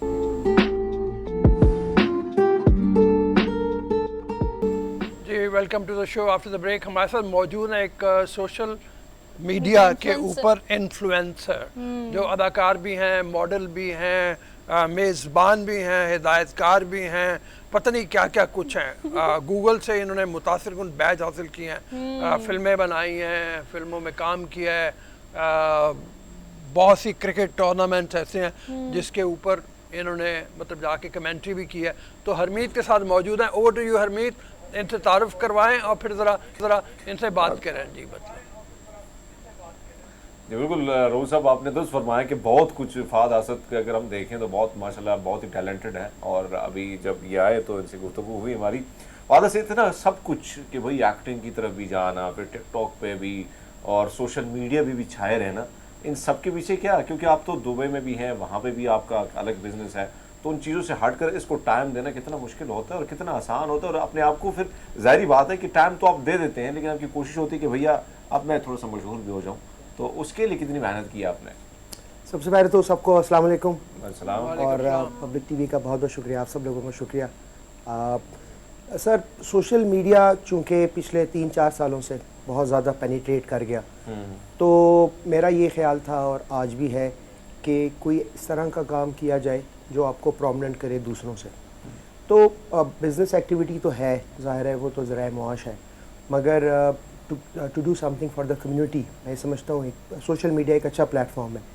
तो मैं मीडिया से वैसे पुराना लिंक हूँ, होस्ट वगैरह करता था मैं, और डायरेक्शन वगैरह, सॉन्ग्स, मूवीज़ वगैरह, बट सोशल मीडिया ने थोड़ा पैटर्न चेंज कर दिया। बिल्कुल शॉर्ट वर्जन में कंटेंट के थ्रू अपना मैसेज डिलीवर करना। तो ये इसी बात से मैं इंस्पायर हुआ, और जब ये पैंडमिक आया और सब चीज़ें बंद थी, तो एट दैट टाइम मेरी तरह बहुत सारे लोगों ने सोशल मीडिया पे वो आए, उन्होंने अपना कंटेंट थ्रो किया, एंड समहाउ उनको वहाँ से अच्छा रिस्पांस मिला, तो I am one of those beneficiaries. अच्छा फहद, हम देखते हैं कि अब आपकी बात दुरुस्त है कि एक वक्त था कि इलेक्ट्रॉनिक मीडिया का एक अच्छा दौर गुजरा, अब सोशल मीडिया टाइम शॉर्ट है, लोग छोटी छोटी वीडियोस जो हैं वो वायरल होती, लोग देखना भी पसंद करते हैं, मैं सबसे पहले, क्योंकि सैलाब का ज़माना है, सैलाब ने तबाही मचाई है, तो इस किस्म की अब इस मैसेज को अगर हम सोशल मीडिया या खासकर टिकटॉक है, हमारे पास स्नैक है, दीगर चीज़ें हैं, इसके ज़रिए एक पैगाम देना चाहते हैं और इनकी मदद करना चाहते हैं, तो क्या क्या करना होगा? इसके ज़रिए हम किस किस्म का पैगाम हम आगे कन्वे कर सकते हैं? देखिए सर, एक होते हैं व्यूअर्स, एक होते हैं फॉलोअर्स। जो सोशल मीडिया पे होते हैं फॉलोअर्स और व्यूअर्स में जो सबसे बड़ा डिफरेंस होता है कि वो आपसे कम्यूट कर सकते हैं। तो अगर आपने कोई कंटेंट थ्रो किया है तो वो कमेंट कर सकते हैं, लाइक कर सकते हैं, डिसलाइक कर सकते हैं, इमोजी दे सकते हैं और वो आपसे कम्यूट कर सकते हैं। तो वहाँ से एक अच्छी बॉन्डिंग और एक अच्छा रिश्ता आपका डेवलप होता है, जो समहाउ व्यूअर्स से नहीं होता, क्योंकि व्यूअर्स तो है, उन्होंने आपका कंटेंट देखा या व्यू किया टीवी चैनल पे या उसके बाद दे आर गॉन। बट जो फॉलोअर्स हैं उनके साथ आपका एक लिंक बन जाता है, क्योंकि वो आप उनको कमेंट करने की परमिशन देते हैं। इस तरह आपके साथ उनका एक रिश्ता बन जाता है। तो उस रिश्ते को यूज करते हुए आप इन्फ्लुएंस रखते हैं और उस इन्फ्लुएंशियल ग्राउंड्स पे आप उनको जो भी मैसेज थ्रो करते हैं समहाउ वो इम्पैक्चुअल होता है। इसी तरह जैसे आजकल आपने बताया सैलाब है और तकरीबन 60% ऑफ पाकिस्तान जो है वो इसमें डूबा हुआ है। तो मैं गुजारिश करूंगा इस प्लेटफॉर्म को यूज़ करते हुए, जितने भी सोशल मीडिया इन्फ्लुएंसर्स हैं, वो पाकिस्तान में हैं, यूएई में है या कहीं पे भी हैं, तो वो अपने फॉलोअर्स को एक बात ज़रूर कन्वे करें किसी भी तरह, शाउट आउट के थ्रू, कंटेंट के थ्रू, कि जो हमारे ओवरहेड एक्सपेंसेस हैं, जो हम लोग यूजुअल लाइफ में जिनके बगैर हमारी लाइफ आसानी से चल सकती है, वो ओवरहेड एक्सपेंसेस इस टाइम पे कम कर दें और जो वो पैसे सेव करके उन लोगों की मदद करें जो इस टाइम पे मुझे और आपको देख रहे हैं। अच्छा फहद, अभी कुछ वीडियोस आपकी चल रही थी, बड़े मज़े की वीडियोस होती हैं आपकी और हमने अभी भी देखा। तो इसको बनाते वक्त किन किन चीज़ों का आप ख्याल रखते हैं? और जाहिर बात है कि चीज़ों को हम देख रहे हैं कि बहुत से हटके आप बना रहे हैं चीज़ों को। अब इसमें सबसे इम्पॉर्टेंट चीज़ होती है वो है टीम वर्क। यानी अगर आपके पास एक अच्छी टीम है जो आपको कंटेंट क्रिएशन में, एक्टिंग में, डायलॉग स्क्रिप्टिंग में और बाकी चीज़ों में कम्प्लीमेंट करती है, तो वो आपकी कामयाबी है। और इसमें मैं अपने आप को बहुत खुशनसीब समझूंगा, क्योंकि मेरे पास वहाँ पे यूएई में जो मेरे साथ दोस्त अहबाब हैं बहुत अच्छे हैं और वो हम मिलकर जो एक चीज़ क्रिएट करते हैं, तो इस तरह वो क्रेडिट पूरा टीम को जाता है। बट उसके बगैर शायद ये चीज़ें मुमकिन नहीं थी सर। अच्छा ठीक है फहद, ये बताएं कि सोशल मीडिया की आपने बात की, बहुत सारे प्लेटफॉर्म यूज़ करके, यूटिलाइज करके आपको एक फेम मिलता है, आप आगे बढ़ते हो, मुख्तलिफ फील्ड्स में काम करते हो। But if you are talking about specifically TikTok, तो हमने बहुत सारे टिकटॉक्स देखे हैं आपके। अब टिकटॉकर्स बहुत बड़ी तादाद में है, मतलब आप देखिए हर दूसरा बंदा आजकल टिकटॉकर है। जो कंटेंट क्रिएट किया जा रहा है उस पर काफ़ी कंट्रोवर्सीज भी हुई हैं, वो कंट्रोवर्शियल भी हुआ, कई दफ़ा बैन भी हुआ टिकटॉक, लोगों ने VPN यूज़ किया, बहुत सारे जुगाड़ लगाए, लेकिन हमें टिकटॉक अब बाय हुक और बाय क्रुक चाहिए। आप इस प्लेटफॉर्म के कितने हक में हैं? मतलब बहुत सारा ऐसा कंटेंट भी बनाया जा रहा है just for the sake of viewers, कि बस हमें देख लें। कंटेंट वो चाहे अखलाकियात से गिरा हुआ भी हो, बाज़-औक़ात वो बहुत बुरा भी होता है, लेकिन बना रहे हैं लोग just for the sake of viewership. तो आपका इस हवाले से क्या ख्याल है? इस प्लेटफॉर्म को कैसे देखते हैं आप, टिकटॉक को? देखिए जी, ये 20 MB की जो ऐप है, इसने मेरे जैसे बहुत सारे लोगों को मौका दिया कि वो ना सिर्फ अपनी जो एक्टिंग स्किल्स हैं उसको जो है फ्लोट करें, बल्कि आपकी और भी जो मीडिया से रिलेटेड स्किल्स हैं वो आप इस पे यूज़ करके आप कुछ ना कुछ नाम कमा सकते हैं। अब ये मेरे पे डिपेंड करता है, आपके ऊपर डिपेंड करता है कि मैं इस प्लेटफॉर्म को कैसे यूज़ करूँ। प्लेटफॉर्म तो बहुत अच्छा है। इसी प्लेटफॉर्म पे अगर मैं इन पर्टिकुलर यूएई की बात करूँ तो आजकल जितनी मार्केटिंग कैंपेन्स हैं वो इसी प्लेटफॉर्म पे चल रही हैं। सबसे ज़्यादा मार्केटिंग कैंपेन इस प्लेटफॉर्म पे चल रही हैं। इसके अलावा इसी प्लेटफॉर्म पे रिलीजियस जो है वो मैसेजेस थ्रो होते हैं और बहुत अच्छा काम हो रहा है। तो ये तो अब मेरे पे डिपेंड करता है कि मैं किस तरह का कंटेंट डालूं। तो अब शॉर्ट वर्जन अगर आपने शोहरत लेनी है तो जाहिर है फिर मैं कुछ किस्म का कुछ कंटेंट डालूंगा जो थोड़ा कंट्रोवर्शियल होगा या जिसमें मुझे हाइप मिल जाएगी, बट उसकी कोई लाइफ नहीं होगी। वो 2, 4, 5 हफ्तों में या 1 महीनों में मैं गायब हो जाऊंगा कुछ बदनामी लेके। तो अच्छा यही है कि इस कंटेंट को अच्छी तरीके से यूज़ किया। अच्छा फहद, एक और सवाल जो नॉर्मली हम देखते हैं कि हर एक का है और मेरा भी आपसे ये है कि टिकटॉक में हम देखते हैं कि ज़्यादातर जिस तरह आती हैं तो एक्टिंग जो हम या गाने के ऊपर कोई एक्टिंग करते हैं, कोई इस तरह की चीज़ एक्टिविटीज़ होती हैं, लेकिन बहुत सारे लोग जिनके पास स्किल्स हैं, यूट्यूब पे वो मुख्तलिफ खाने बनाते हैं, या मेरी तरह अगर कोई एंकर है तो वो ज़्यादा कोई न्यूज़ के बारे में बात करेगा, वो लोगों को थोड़ी सी घबराहट होती है कि वो यही सोचते हैं कि अगर हम अपना कंटेंट डालेंगे तो शायद ये नहीं चलेगा। उनको आप क्या पैगाम देंगे सर? देखिए, टिकटॉक जो है ये सीरियसली स्पीकिंग बड़ी, इनफैक्ट पूरा सोशल मीडिया ये बड़ा बेवफा प्लेटफॉर्म है। ये इसकी कोई मिथ नहीं है कि आप इसको, ये किसका भी कंटेंट चल जाए और किसका कंटेंट ना चले। अलबत्ता जो मुझे एक्सपीरियंस हुआ पिछले 3-4 सालों का, वो ये है कि आप अपनी ज़ुबान में कंटेंट डालें। आप उसको साथ म्यूज़िक का या सॉन्ग्स का तड़का दे सकते हैं, मगर अपनी ज़ुबान में कंटेंट डालें। वो फ़नी डालें, आप मोटिवेशनल डालें, इंफोटेनमेंट डालें, मगर अपनी ज़ुबान में कोई कंटेंट डालें तो वो कुछ ना कुछ हाइप लेता है। अगर आपका कंटेंट डिफरेंट है और आप कुछ अच्छा कंटेंट डाल रहे हैं तो उसको हाइप मिलती है, बट आपको कंटिन्यूसली ये कंटेंट उसमें डालना है in order to get good मतलब इंगेजमेंट। अच्छा, एंगेजमेंट आपने लाजमी रखनी है। अब आप देखें कि इंस्टा भी हम देखते हैं कि इंस्टाग्राम पे भी आप भी ज़्यादा एक्टिव हैं, फिर बहुत सारे ऐसे लोग कि कहीं ना कहीं उनको उनकी पब्लिसिटी वहाँ से भी हो जाती है, कहीं ना कहीं वो मशहूर भी हो जाते हैं। बहुत सारे नौजवान कोशिश उनकी ये होती है कि भाई उनकी भी जो है पिक्चर वायरल हो जाए। क्या करना है, ऐसे क्या क्या तरीक़ाकार हैं कि वो इस इंस्टा पे, चाहे वो टिकटॉक पे हो, चाहे सोशल मीडिया, जिस जो प्लेटफॉर्म उन्हें मुहैया हैं इस वक्त, उससे वो आगे जाके इनकम भी हासिल कर सके, कोई कमाई का जरिया भी उनका बन सके और जाके वो वायरल भी हो? देखिए, जहाँ तक पिक्चर्स का ताल्लुक है तो आपको बहुत अच्छी HD क्वालिटी की पिक्चर अपलोड करनी है और उसमें जो आपके विजुअल्स हैं वो बहुत अच्छे हों। बस इस बात का ख्याल रखें कि वो हैवी ना हो, यानी फाइल बहुत हैवी ना हो। अच्छा। क्योंकि सर्वर जो है वो हैवी फाइल को ज़्यादा फ्लोट नहीं करता। तो आपकी पिक्चर क्वालिटी अच्छी हो। अगर हम बात करें वीडियो की, तो वीडियो में अगर आप कमर्शियल वीडियो की बात करें तो उसकी पिक्चराइजेशन जो है वो कमर्शियल पॉइंट ऑफ व्यू से हो बहुत अच्छी हो। अगर हम नॉर्मल कंटेंट की बात करें तो वो कंटेंट कोई मैसेज उसमें बेस्ड हो, चाहे वो एंटरटेनिंग है, चाहे वो फ़नी वे में है, चाहे वो मोटिवेशनल वे में, मगर मैसेज हो। तो इस तरह आप अगर कंटिन्यूसली एक चीज़ पे फोकस कर लेंगे, मिसाल के तौर पे कुछ लोग हैं जो पोइट्री करते हैं, अगर वो अपनी कोई स्पेक्ट्रम रख लें और उसी को ही वो कंटिन्यूटी के साथ करें तो definitely they will get the hype. चले हम कंक्लूड करते हैं इसको। ऐसा सवाल कर लेते हैं। हरमीत, मैं आपसे एक्सपेक्ट करी थी कि आप ये सवाल ज़रूर करेंगे, लेकिन पता नहीं आपने क्यों नहीं किया। आपने कहा कि वो सवाल जो कॉमन है, मोस्ट कॉमन सवाल कि जब आप ऐसे इन्फ्लुएंसर होते हैं और आप टिकटॉक को यूज़ करते हैं, सोशल मीडिया साइट्स को यूज़ करते हैं, you have big fan following और अच्छे आपके फॉलोअर्स होते हैं, तो फिर आपसे पूछना बनता है कि आप कितना मैक्सिमम कितना कमा लेते हैं या कितनी अर्निंग हो जाती है इससे, क्योंकि बड़ी तादाद में यंगस्टर्स अब इस तरफ फोकस्ड हो रहे हैं। पहले जो टिकटॉक पे नहीं था वो भी अब टिकटॉक पे आ गया है, जो यूट्यूब पे नहीं था वो भी यूट्यूब पे आ गया कि भाई पैसे कमाने हैं। सो आप इसे अल्टीमेटली कैसे देखते हैं? शौक के अलावा कितना मैक्सिमम अर्न कर लेते हैं इससे?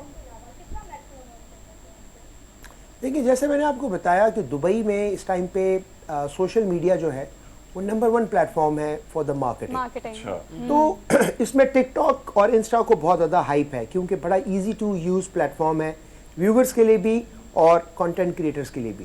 तो अगर आपकी फेस वैल्यू अच्छी है और आप कंटेंट बेस्ड मटेरियल जो है वो फ्लोट करते हैं तो आपकी अच्छी अर्निंग हो सकती है। मैं जो हमारे नौजवान, पढ़े लिखे नौजवान इस फील्ड में आना चाहते हैं तो मैं उनको यही मशवरा दूंगा कि सबसे पहले तो अपनी एजुकेशन को कंप्लीट करें, क्योंकि एजुकेशन अगर आपकी होगी तो आपका माइंड डाइवर्सिफाइड होगा, आप अच्छा कंटेंट बना सकेंगे, अच्छी लैंग्वेज यूज़ कर सकेंगे। सेकेंडली, ये बहुत अच्छी फील्ड है, आप अगर इस फील्ड में आना चाहें तो एक प्रोफेशनल वे में आए और यकीनन इसमें कमाई का बहुत अच्छे चांसेस और स्कोप मौजूद है।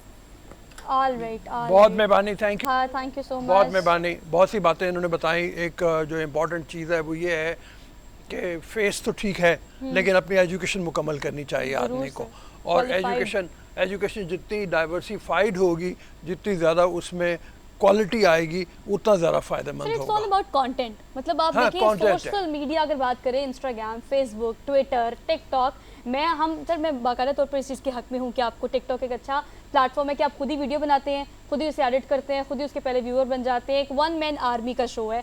लेकिन आपने इस चीज़ को कीप इन माइंड रखना होता है कि आप कंटेंट अच्छा ही बनाए, सिर्फ फॉलोअर्स के लिए किसी भी तरह का कंटेंट बना के बस ना डाल दें। हाँ, सर बिल्कुल। हमने अब क्लोजिंग करनी है, बिल्कुल। आपसे लेते हैं हम इजाज़त। इंशाल्लाह अब आपसे मुलाकात होगी कल। अपना बहुत सारा ख्याल रखिएगा, हमें दीजिए इजाज़त। अल्लाह हाफ़िज़।